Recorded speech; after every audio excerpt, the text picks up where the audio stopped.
약 1억 원의 손해배상 판결이 난 사건이 있습니다. 손해배상액에 대해 최대 5배까지 물을 수 있도록 하는 입법안이 통과되었습니다. 자, 이렇게 주의를 기울이지 않는다면 누구든 불법을 저지를 수 있는데요. 그래서 제가 이 사건을 비추어 주의해야 할 점을 정리해 드리도록 하겠습니다.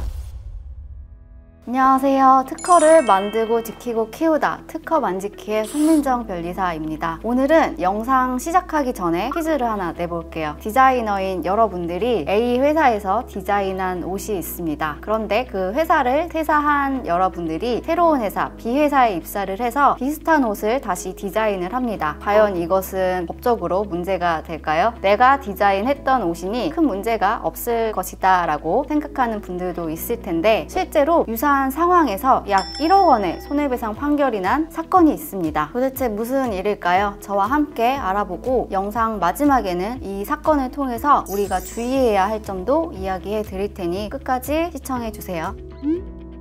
2019년으로 되돌아갑니다. 2015년 의류회사 한섬에 입사한 의류 디자이너 김 씨는 바지를 하나 디자인하는데요. 다들 한 번쯤 들어보셨을 슬립 팬츠가 이 바지 디자인이었다고 합니다. 슬립 팬츠는 기장감이 있는 팬츠의 밑단에 트임을 준 형태의 바지를 주로 일컫는데요. 하지만 아무리 같은 슬립 팬츠라고 해도 브랜드별로 다양한 디자인의 슬립 팬츠가 판매되고 있겠죠. 이 디자이너 또한 슬립 팬츠의 기본적인 디자인을 참조해서 바지를 제작을 했고, 이 바지는 2019년 8월부터 한섬을 통해서 판매되었습니다. 이후 디자이너 김 씨는 2달 후 2019년 10월 한섬을 퇴사하고 다른 회사로 가게 되는데요. 여기서 문제가 발생합니다. 이 디자이너는 이직한 회사에서 본인이 한섬에서 디자인했던 바지와 상당히 유사한 바지를 디자인을 했고 약 540장 이상을 판매했습니다. 이에 한섬은 원고로서 2020년 2월 퇴사한 디자이너가 판매하는 바지가 자신들의 상품을 모방했다고 해서 부정경쟁 방지 및 영업비밀 보호에 관한 법률 위반 혐의를 이유로 법원에 소를 제기했습니다. 사건의 바지가 한섬의 투자와 노력으로 만들어진 성과에 해당해서 이를 무단으로 유출하고 사용한 것은 불법이라고 주장을 했죠. 하지만 피고인 퇴사 직원은 본인이 판매한 상품이 통상적인 슬립 팬츠가 가지는 형태이고 이는 한섬만이 갖는 디자인이 아니라고 주장을 했는데요. 특히 본인이 한섬에서 디자인한 바지 또한 자라의 선행 상품을 모방한 것이기 때문에 투자와 노력은 물론 창작성이 없다고 반박을 했습니다. 부정경쟁 방지 및 영업비밀 보호에 관한 법률, 부정경쟁방지법이라고도 하는데요. 제2조 제1항 자목에 따르면 타인의 상품 형태를 모방하는 경우 부정경쟁 행위 중 하나로 보아서 규제를 하고 있는데, 또 예외적으로 공동 상품이 통상적으로 가지는 형태인 경우 이에 해당하지 않게 됩니다. 따라서 원고인 한섬의 주장이 받아들여진다면 피고 디자이너의 행위는 부정경쟁 행위에 해당하게 되고, 피고의 주장이 받아들여진다면 부정경쟁 행위가 아니라고 보게 되는데요. 여러분의 생각은 어떠신가요?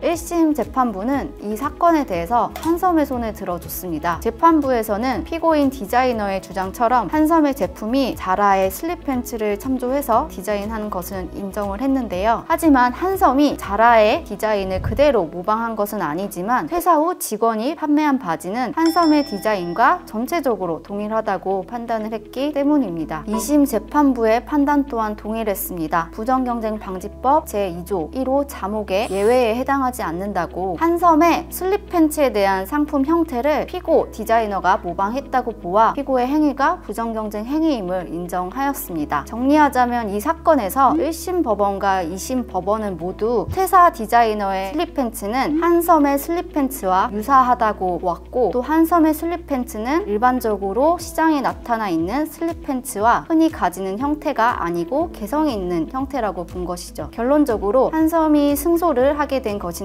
이에 따라서 한섬을 퇴사한 디자이너는 부정경쟁 행위를 한 것으로 인정이 돼서 손해배상 책임을 가지게 되었습니다. 그렇다면 회사 직원 디자이너는 한섬에게 얼마를 지급해야 할까요? 오프닝에서 힌트를 살짝 드렸는데요. 결론적으로는 약 1억 원 정도의 손해를 배상해야 한다는 판결이 나왔습니다. 부정경쟁방지법 제14조의 2, 1항에 따르면 손해배상액은 권리자의 판매액에서 침해자의 판매 수량을 곱하여 계산하게 됩니다. 이 사건에서 한섬은 슬립 팬츠 바지 한 장당 판매 수익을 18만 3,691억 원으로 책정을 했고 판매 수량은 1000장으로 계산을 했습니다. 손해액은 약 1억 8천만 원으로 주장을 했고 그중 일부인 1억 원에 달하는 손해배상을 청구했습니다. 법원은 한섬의 주장 중 일부만 인정을 해서 약 6천만 원의 손해를 배상하라고 판결을 내렸습니다. 심지어 손해배상액도 연체가 되면 이자가 붙는데요. 무려 12%의 이율이라고 하니 상당한 손해배상을 할 수도 있을 것 같습니다. 나아가 주의할 점은 최근에 국회에서는 증액적 손해배상이라고 해서 손해배상액에 대해 최대 5배까지 물을 수 있도록 하는 입법안이 통과되었습니다. 즉 손해액이 1억 원일 때 손해배상을 5억 원까지 할 수 있다는 것이므로 앞으로는 더욱더 조심해야 합니다. 이 사건은 현재 2심까지 진행돼서 대법원까지 상고될 수도 있는데요. 하지만 대법원은 법률심이기 때문에 상고를 하더라도 기각될 가능성이 높을 것으로 예상됩니다. 자, 이렇게 주의를 기울이지 않는다면 누구든 불법을 저지를 수 있는데요. 그래서 제가 이 사건을 비추어 주의해야 할 점을 정리해 드리도록 하겠습니다. 첫 번째는 퇴사한 회사나 심지어 현재 다니고 있는 회사의 자료를 본인이 만들었다고 하더라도 절대 개인적으로 활용해서는 안 됩니다. 아무리 내가 만들었다고 해도 회사에서 직원이 만든 결과물은 회사의 자산에 해당됩니다. 따라서 퇴사 이후에 회사의 정보와 자료를 이용하면 지식재산 침해는 물론 여러 가지 위반 소지가 있게 되는데요. 그렇기 때문에 나중에 본인의 포트폴리오 정도로만 활용하시는 것이 좋을 것 같습니다. 두 번째는 근로계약서를 꼼꼼하게 확인을 해야 합니다. 최근에는 반도체, 배터리 등 첨단 산업에서부터 화장품, 프랜차이즈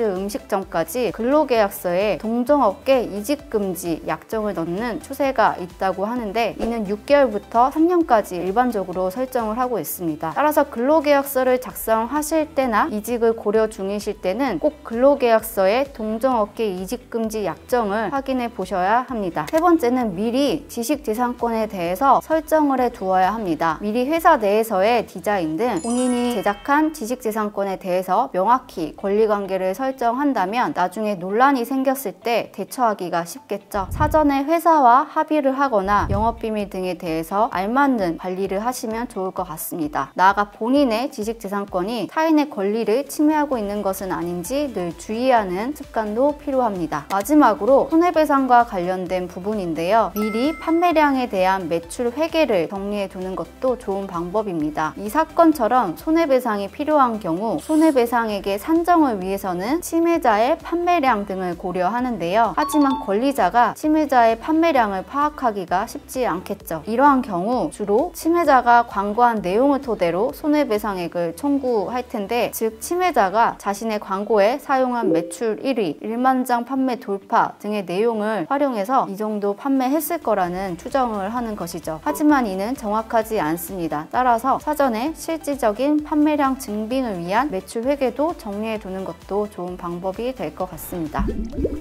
이번 영상에서는 실제 사례를 통해서 디자인에 있어서 우리가 주의해야 할 점에 대해서 알아보았는데 특히 디자이너 분들은 더 주의하시면 좋겠죠. 이 내용 이외에도 디자인권을 포함한 지식재산권에 대한 유익한 정보를 알려드리고 있으니 특허 만지키 채널 구독과 좋아요 누르시면 더 많은 정보를 얻어 가시면 좋을 것 같습니다. 지금까지 특허를 만들고 지키고 키우다 특허 만지키의 송민정 변리사였습니다.